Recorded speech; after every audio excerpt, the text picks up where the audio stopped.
Hey everybody, welcome back to my channel. So good to see you here. If you haven't subscribed already, please do so if you enjoy these videos. Oh gosh, I'm like so nervous I'm gonna say something wrong. I've been extremely inspired by Bailey Sarian's channel. If you haven't checked her out, I'm sure you have. She's like YouTube famous. She's incredible. And today I am going to be talking about the Batavia Massacre that happened back in like the 1630s. I actually think it was 1628. Try to be semi-speedy. So in late October of 1628, the Batavia set sail from Amsterdam, and it also included 7 other ships that were along in its fleet. There were 341 passengers who kind of ranged between soldiers, ship people, you know, the ship workers, as well as just passengers. So Batavia was carrying a lot of really nice expensive cargo. They had jewels, stones, bricks for buildings that they were taking, and they also had a ton of coins that were actually worth over $41 million, which is freaking crazy. Especially if you think about that amount of money back in the 1600s, like that's a shitload of money. So life on the ship was pretty brutal. They were like packed in there, you guys. There was not enough sleeping quarters for all of the guests, so a lot of people were pretty much just packed in. Also, they had barrels and barrels of water for their fresh water supply, and those had actually been contaminated and carried like all sorts of different worms and just other contaminants that were, you know, the only fresh drinking water on the ship. There was a lot of diseases kind of making their way through the ship because of this. And before this whole story kind of even gets started, there were actually 10 passengers who ended up dying just because of the contaminated water. There also ended up being a lot of sexual assault on board. There were not as many women on the ship as there were men, and one case that kind of stood out in this whole situation was one of the passengers named Lucretia. It might be pronounced Lucretia too, I'm not sure. Lucretia was one of the women on the ship who was drop dead beautiful. She was like the one lady on the ship that all of the men were just being disgusting to. They honestly were catcalling her all the time, making her feel extremely uncomfortable. She definitely didn't feel safe on the ship with all of these gross ass men. It was a late night and Lucretia was entering the sleep quarters, and 8 men approached her who all had something over their faces to hide their identities. And these men took Lucretia and assaulted her, and they rubbed tar all over her body and just did terrible things to her. Now, the ship's captain at the time, his name was Francisco, and he got word of this situation and is like, what is going on? You know, he's definitely kind of the hero in sense of this story because he heard about these things going on and started to investigate them immediately. Because these men had coverings on their faces, it was extremely hard for Lucretia to identify. However, she did recognize the voice of a couple of men who were very high up officials on this crew. And while Francisco was like, I don't know, he was the captain of like the crew members, and he was kind of like the one in charge of everybody on the ship. But there was also another man. His name was Arion Jacobs, and he was the like actual captain, like steering the ship. Now, Francisco was fairly young. He was in his 30s, and Jacobs was in his 40s, and he had a lot more experience than Francisco did. He had been on a lot more voyages. He, you know, in his opinion, was a lot older and wiser. And due to this, Jacobs did not like Francisco at all. Like, he thought he was just some young, inexperienced guy who didn't know anything, and they butt heads a lot. A couple of the higher up officers who Lucretia was able to identify were under Jacobs at the time. So Francisco kind of confronted him, and it was this huge deal. And so basically, just kind of for the sake of the voyage, Francisco Francisco decided to not do anything until they got back to the mainland and they could, you know, formally try these men for what they've been doing to Lucretia on the ship. Once the ship docked at the first location in Cape Town, Jacobs switched to a different boat. He was like, I can't with you, Francisco. They were just butting heads so badly, and so he decided to kind of be the captain of this other ship for a while and kind of, I guess, take a break. And as Jacobs boarded this other ship that he was going to captain for the next several weeks, this is where he meets a man named Euronymous Cornelius. And Euronymous Cornelius was kind of the equivalent to Francisco on this new boat. So Jacobs was like, oh, Cornelius, I like you. We're gonna get along better than with Francisco. Here's the catch. The reason Jacobs and Cornelius got along and liked each other so much is because they were these power-hungry, egotistical, narcissistic men. And as they kind of sailed together, they started kind of finding out that they had a lot in common. And one of those things was power in general. At this time, Jacobs and Cornelius were starting to make a plan to basically take over the Batavia, which was, you know, the main ship, the one that Francisco was in charge of. Like I said, they thought they were the best captains. They thought they were the most experienced. They thought that they should be the ones in charge of this ship and in charge of everybody, and that what they say should go, right? So these two men basically decided to start forming their own group, and this group was going to be called the Mutineers, and it's exactly how it sounds. They were just trying to build up as many men as possible to join this like mutiny so that they could essentially hijack the Batavia. At this time, Cornelius and Jacobs both end up boarding the Batavia at, you know, the next stop that the ships had made. Cornelius had this huge scheme to work really closely with Francisco. Like, he wanted to have Francisco be his mentor, you know, and obviously, as we know, he thought he was the bee's knees and that he was way better than Francisco, and this was all just like a ploy. During this time, both of the men, Jacobs and Cornelius, were, like I said, doing everything that they can to get the toughest soldiers, toughest ship crew to join this mutiny of them. And now, once Cornelius and Jacobs were able to gather enough people for their mutiny, they decided that tonight's the night, we're gonna do it, we're gonna hijack the ship. One of the biggest reasons that this night was chosen was because they knew they were going to be running into stormy weather, and to them this was the best way to make this look like a big giant accident. So that night, as the storm began, Jacobs was again manning the boat, driving the boat. All of a sudden, out of nowhere, everybody on the ship hears this huge crash, and the whole entire ship is like rocked, right? And Francisco gets up and he's like, what the hell just happened? They had ran into a massive coral situation that was in the middle of the ocean. And of course, Francisco doesn't trust Jacob and was like, what did you do? Like, how did you not see this? He basically said was that I didn't mean to, the lookout didn't catch it in time, basically blamed the person who was like the lookout for the ship. Now, this is really when a lot of the chaos started happening, and basically this freaked everybody out. Like, I think of the Titanic movie, right? If you've ever seen that. The second people know what's going on, it is mad chaos, and that's exactly what happened aboard the Batavia. People were jumping off the boat and essentially drowning. They obviously had some lifeboats, and people were swarming the lifeboats, not knowing what's happening. And Francisco, as the, you know, head honcho of the ship, was doing everything he could to try to get everybody to act orderly. Now, where they had ended up crashing was in the Indian Ocean, and in this particular area was like 14 basically little islands that were kind of in the middle of the ocean, and these islands weren't like large. They were kind of just these like rocky island areas. There wasn't even really like a beach. Like, these were just like these massive rocky areas in the middle of the ocean. So basically what Francisco did was he started getting all of the women and children into these lifeboats and having his men get them over to one of these rocky areas. Another thing to know is, again, like, there wasn't even any shelter There was nothing. There was not even any animals.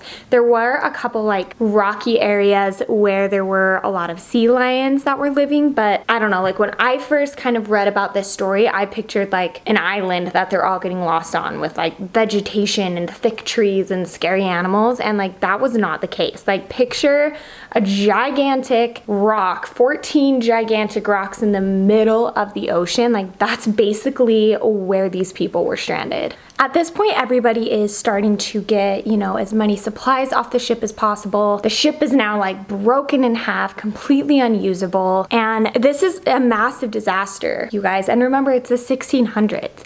They can't just, you know, call for help. They're in the middle of the ocean, stranded with no shelter, no really good supplies. The water already on the ship was contaminated. Once everybody gets, I guess, settled on this island, Francisco has a meeting with everybody. And basically at this time, Francisco says, me and a group of, you know, some of the other soldiers and like higher up officers on the boat are going to take one of the smaller lifeboats, and they were going to try to sail to the mainland to get help. So most of the people on the ship at this time really trust Francisco. Remember, he's written to be this pretty decent guy, and so everybody trusts him, and they're like, okay, sounds good. And Francisco and his team set off to look for fresh water and hopefully to find a mainland. At this time, people are kind of starting to say, let's find a leader. Essentially, like we need to try to be strategic. We're obviously stranded with little to nothing here, and this is when it was decided that Cornelius and Jacobs would be essentially in charge because they had the next highest status, if that makes sense. I totally lied to you guys. I'm so sorry. Jacobs went with Francisco. He was kind of the one chartering the ship, so that left Cornelius in charge. Sorry. I want to clear that up really quick. This is when everything starts to turn to complete chaos. This Cornelius guy and Jacobs had this plan to essentially be like pirates and take over everything, take over all these ships. And now Cornelius's next thing he wanted to do was wait for the rescue ship to get there and then to take over the rescue ship. Now, the power struggle was getting real for Cornelius at this time. He began making, you know, these mutineers sign actual like contracts with him to basically pledge their loyalty to him. And how Cornelius did this was he was like, all of the sick people on this island, they gotta go. They're using up all their resources. If you want to pledge your loyalty to me, then get rid of the sick people. And this is when we start seeing this evil, sadistic, disgusting person come to life. Cornelius started making his men, these mutineers, start killing innocent people because of whatever suspicion Cornelius had against them. If he thought they were building a ship to try to escape, they coughed, they're sick, get rid of them. Like, he was literally finding any freaking excuse or reason to just start getting rid of as many people, as many of these innocent survivors as possible. Because he had these mutineers sign like a loyalty agreement to him, if any of them said no or said, I'm not involved, I don't want to do this, he would take them on a boat out into the sea, tie up their hands and legs, and throw them overboard. This man was revolting, absolutely pure evil. At this time, Cornelius also starts splitting up the survivors onto all of the other islands. So he's essentially trying to get as minimal amount of people surviving as possible. So like I said, he'd be splitting up family members, you know, splitting up friends, whatever, and just started getting as sporadic people as possible. As this is going on, the killings and the just awful torture and brutality of these people just kept going, you guys. And it's so absolutely disturbing and terrible what these people had to go through. I mean, not only being on this voyage and being treated so terribly on the ship itself, and then to have your ship crash and be wrecked on purpose, and then to be split up across all of these islands with no vegetation, no food, no water, no supplies. Like, I could not imagine the absolute terror that was going on at this time for these people. It makes me sick to my stomach. At this time, there was a group of soldiers who knew what was going on, right? Like, they saw this huge spiral of what Cornelius and his men were doing, and they actually fled to a nearby island kind of in the midst of all of this. And somehow they were able to do this without getting caught and without Cornelius and his men knowing. These people have been stranded for weeks now. I think it's been like 8 to 10 weeks that they had been stranded, and at this point the population has just decreased so much because of these people getting sick, the dehydration, the disgusting, brutal murders that were happening for absolutely no reason by Cornelius and his team. This is when, like I said, this group of soldiers knows what's going on. They've seen all of this firsthand. They've seen all of the terror that's been happening back at where the island, or back at the shipwreck from the Batavia, and they basically decide to start forming their own militia, like their own army against Cornelius and his team. Now remember, all of these guys are like soldiers, military men. They have a lot more tactics than just kind of this mutineer team that Cornelius was able to conjure together. At this point, Cornelius basically finds out that these soldiers are like plotting this militia against him on this secret island that they've kind of been hiding out on. Of course, Cornelius decides to send his men there anyway, and he sends a boat full of some of his mutineers, and they basically attempt to get onto this island. So at this time, these mutineers are basically forced to retreat. All of these soldiers are prepared. They're ready for them to come. They have weapons. They have all of these things that they had taken from the ship. Like this special force of soldiers, they were so ready. Oh, don't mind my coffee in the background. So the mutineers essentially go back to Cornelius and they're like, there's no way we're gonna be able to win this fight. Like, they have weapons, they have all of this stuff, they are ready to go. Like, they can see us coming. Like, there's no way we're gonna be able to make this work. And of course, once again, Cornelius, being the disgusting, evil, egotistical maniac that he is, he decides to basically send over like a peace treaty to them, a fake peace treaty.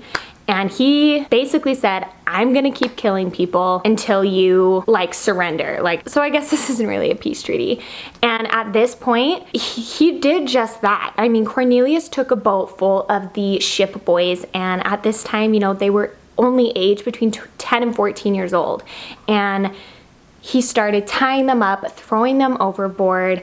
Again, you guys, just the most brutal, disgusting, awful murders that he was committing to all of these people. And finally, you know, it didn't take long for these soldiers to be like, okay, fine, stop, we'll sign your peace treaty, we won't try to kill you, come on over, everything will be fine. Now, this was a huge lie, and even though they signed this peace treaty, freaking terrible ass thing that Cornelius sent over to them, Cornelius and his mutineers and their team start bringing people over to the island, and at this point, the soldiers on this island just start attacking. Even though, you know, like I said, they lied, they were supposed to sign this peace treaty, and they were like, yeah, sure, come on over. And this huge battle just starts breaking out between the mutineers and the soldiers on this island. Now, let me just remind you guys, I'm trying not to go into too many of like the brutal details. I want to make sure I stay, you know, as respectful as possible to everybody involved. But all I'm gonna say is there were mass graves on these islands full of bodies. I mean, these people were being beheaded. They were being tortured.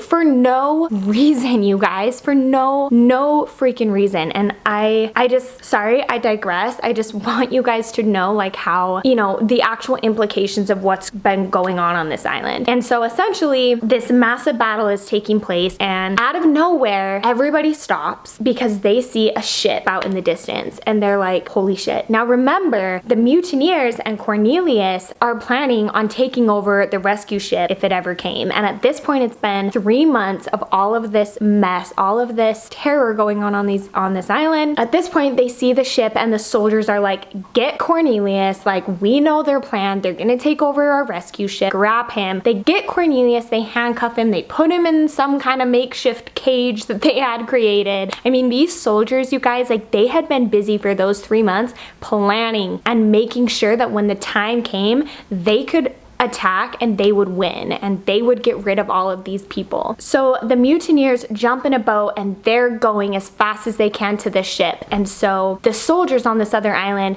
do the same thing. They're like, it's basically a race to see who can get to this ship first, because remember, the mutineers are trying to get to the ship so that they can hijack it. So they're neck and neck trying to make it to the ship, and the soldiers start waving their arms saying, don't let them on your ship, don't let them aboard. But then what happens is the mutineers get to the ship, and once they get there, they are greeted by Francisco. We love Francisco. They were greeted by Francisco and a team of men, all pointing spears, rifles, and guns at all of these mutineers. So obviously all of these men are taken aboard. They are handcuffed. They are in a certain area of this rescue ship with armed guards surrounding them the entire time. And basically, to sum all of this up, Cornelius was also brought aboard. All of them were tried once they got back to the mainland. And of course, you guys, all of the survivors that were left were able to, try to grieve for the ones that they lost, and they were rescued and able to return home safely. Now, word spread very quickly about Cornelius and his disgusting asshole rat evil team, and they were tried. And remember, this is back in the 1600s. These men were put on trial, and every single one of them was either hung, beheaded, and one of Cornelius's team members, who was like the head executioner, he was actually, I forgot what it's called, some kind of torture situation where they crushed all of the bones in his legs and arms on like a wheel, and he was forced to sit there until he died with like every bone in his legs and arms broken. Like, these people were like, you guys, with their sentences. A lot of these men, really did despise Cornelius for what they did. Even though they were part of the mutineers, this man was extremely manipulative and evil, and a lot of the mutineers wanted Cornelius to be hung first and executed first so that they could all watch. That is the story of the Batavia Massacre. It's absolutely heartbreaking, and I will leave more links down below so that you guys can look into it. I listened to an amazing podcast by Case File. They're one of my favorite podcasts. This was kind of the first, I know it's not the first time, but kind of within this era, you think of like people like James Jones and Marilyn Manson. This Cornelius guy was definitely one of those master manipulator, charismatic, disgusting people. That's it for me. Please subscribe if you haven't already, and I will see you in my next video. Thanks for watching.